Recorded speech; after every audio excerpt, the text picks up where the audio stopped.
नमस्कार दोस्तों, media news में आपका स्वागत है। एक ऐसी चौंकाने वाली घटना हुई है जिसने अंतर्राष्ट्रीय संबंधों के विशेषज्ञों को सिर खुजलाने पर मजबूर कर दिया है और दिल्ली के कबूतर भी कंफ्यूजन में गुटरगूं कर रहे हैं। ऐसा लगता है कि जियोपॉलिटिक्स की दुनिया अब आधिकारिक तौर पर एक हाई स्कूल का ड्रामा बन चुकी है। इसका सबसे ताज़ा एपिसोड अजीबोगरीब कूटनीति और सवालों के घेरे में लिए गए फैसलों की एक मास्टर क्लास है। हमारे शो के स्टार कोई और नहीं बल्कि अंतर्राष्ट्रीय आकर्षण के शहजादे डोनाल्ड ट्रंप हैं। उन्होंने अपने क्लासिक अंदाज में यह तय कर लिया है कि भारतीय प्रधानमंत्री नरेंद्र मोदी उनके नए जिगरी दोस्त हैं। महीनों तक रूस से भारत की खरीदारी की आदतों पर ताने कसने के बाद ट्रंप को अचानक ज्ञान की प्राप्ति हुई है और अब वो मोदी जी को हैप्पी बर्थडे वाले मैसेज और दिल वाले इमोजी भेज रहे हैं। उनके लहजे में ये बदलाव इतना तेज है कि राजनयिकों को अब प्रोटोकॉल के तहत गर्दन में पहनने वाला पट्टा दिया जा रहा है ताकि गर्दन में मोच ना आ जाए।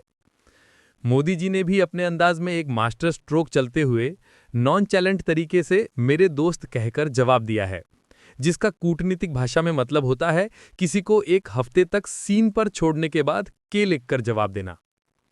इस बीच सीमा पार पाकिस्तान अपनी पहचान के संकट से गुजर रहा है।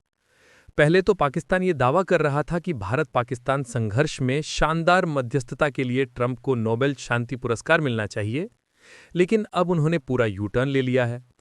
उनके विदेश मंत्री बिना किसी शिकन के ये मान रहे हैं कि भारत ने हमेशा तीसरे पक्ष की मध्यस्थता को ऐसे ठुकराया है जैसे कोई कार की वारंटी बढ़ाने वाले स्पैम कॉल को ठुकराता है। ईमानदारी का ये अचानक दौरा इतना अजीब है कि विशेषज्ञ सोच रहे हैं कि कहीं किसी ने पाकिस्तान की सुबह की चाय में सच बोलने वाला सिरम तो नहीं मिला दिया है। मामले को और भी अजीब बनाते हुए पाकिस्तान अब भारत से बात करने के लिए बेताब है। ये कोशिश इतनी जबरदस्त है कि इसे उस लड़के की तरह बताया जा रहा है जो एक डेट के बाद मैसेज करना बंद ही नहीं करता। और जब आपको लगता है कि इससे ज्यादा अजीब कुछ नहीं हो सकता, तो अमेरिका और पाकिस्तान के बीच एक व्यापार समझौता सामने आता है जो उतना सच्चा है जितने गधे के सिर पर सींग। ऐसा लगता है कि पाकिस्तान अपने राष्ट्रीय खजाने को एक ऐसे सौदे में बेच रहा है जो व्यापार कम और कबाड़ी की दुकान पर सौदा ज्यादा लग रहा है। कुछ विश्लेषकों ने तो यहां तक चुनौती दे डाली है कि कोई पाकिस्तान में बनने वाली किसी एक चीज का नाम बता दे, एक ऐसा सवाल जिसने कई लोगों को सकते में डाल दिया है। तो यह है पूरी कहानी। दुनिया एक मंच है और हमारे नेता केवल खिलाड़ी हैं एक ऐसे नाटक में जो इतना बेतुका है कि उसने अच्छे अच्छे नाटकों को पीछे छोड़ दिया है। और हम दर्शक ये सोचने पर मजबूर हैं कि हम हंसें या रोएं। अभी के लिए इतना ही। धन्यवाद।